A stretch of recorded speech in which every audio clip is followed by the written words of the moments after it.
This world is amazing. It is covered with less land area compared to water area. Out of this, we have 7 continents. Almost all the human population will be found there. But there are few people who are willing to have a separate country and become a ruler for it by having their followers. Or some may like to have a private place to chill. In order to do this, the people search for places which isn't owned by anyone or a place where there is no or less population. Island is such a place which satisfies everything. However, to buy an island, it will cost lots and lots of money. An interesting fact is that there are millions of islands, out of which approximately 11,000 islands are inhabited. An island is generally a piece of land that's surrounded by water. The islands are of different area sizes. So buying an island, it's really a worth. Many have their own ideas on how a place must be. To implement our ideas in developing, we can buy an island and work on it with our ideas. There are people who own an island, and few of them are Nicolas Cage, Johnny, Ricky Martin, etc. Once you buy an island, it is yours completely. And these types of islands are known as private islands. So you will have all the permissions to do anything on it without disturbing the nature, such as the oceans around it and many more. If you are a person with lots of money and willing to buy an island, then watch the video till the end. In this, we will see the rules to buy an island and who can buy an island.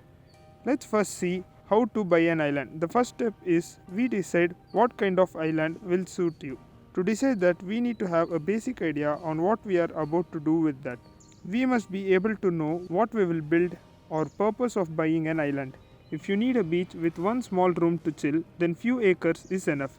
But if you want to build a resort and make it a tourist spot, then a large area is needed. You must also know what kind of building you are about to build.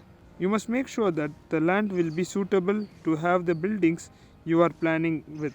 That is, the soil conditions, water current movement, to know whether it is prone to tsunamis, etc. Note that each island will have their own conditions and building regulations. So check that out before you fix an island. Now, if you have decided the island, then it's your wish to check all the conditions based on your interest, which means some may like to see sunrise from one side and sunset from the other side of the island. Many may be interested to have rocky oceans than sandy ones.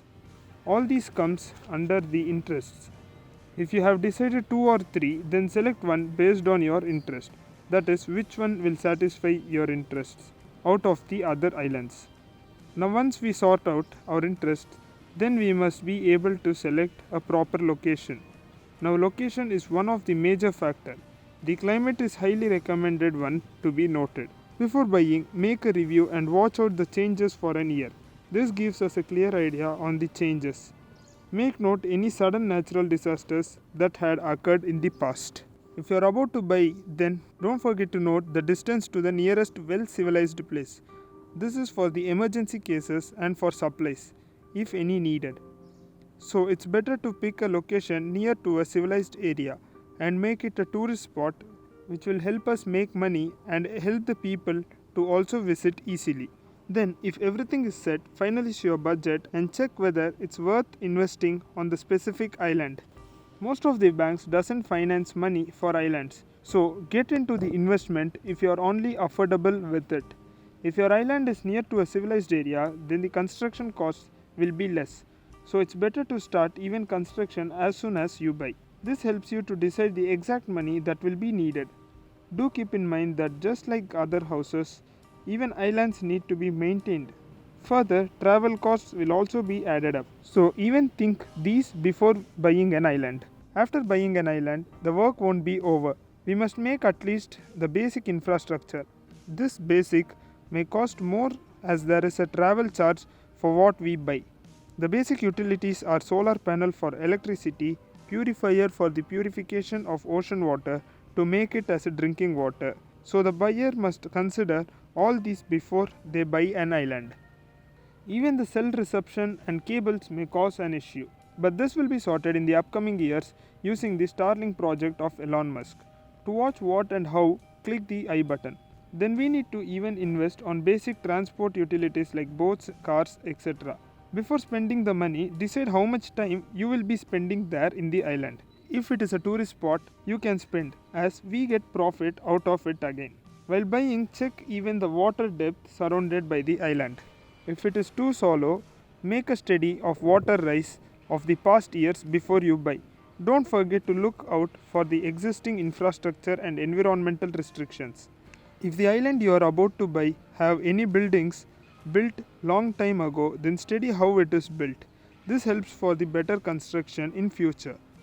Similarly, if the island has the species that are found rarely, then it is hard to construct there, as the buildings there may lead to the species loss or sometimes even human loss. So it's better to see the protected area of an island. After all these, find out what permits are needed to be taken by the buyer before buying it. The permits commonly needed are for building a new one or the permits if you are planning to start a business in the island. Now, once everything is set, find a broker or search in the websites. Don't forget to take a proper guide of a trusted lawyer while completing your final steps of transaction. Generally, you can buy an island only if the government permits, as all the islands are controlled by the government of the country that is near to the island. So you need to consider the permissions of the government. Approximately 370 kilometers from the coastal side will belong to that country. If your island belongs within 370 kilometers, then you must even get government approval and must accept their terms and conditions. With all this, we can say that buying an island isn't easy, and further it requires lots of money for the development and maintenance. That's it for now. Meet you all in my next video. Thanks for watching this. If you like this video, hit that like button. Do share it with your friends and comment down on what topic we need to speak next. Don't forget to subscribe and press that bell icon to get instant notification for my upcoming videos. Until then, don't forget to think big.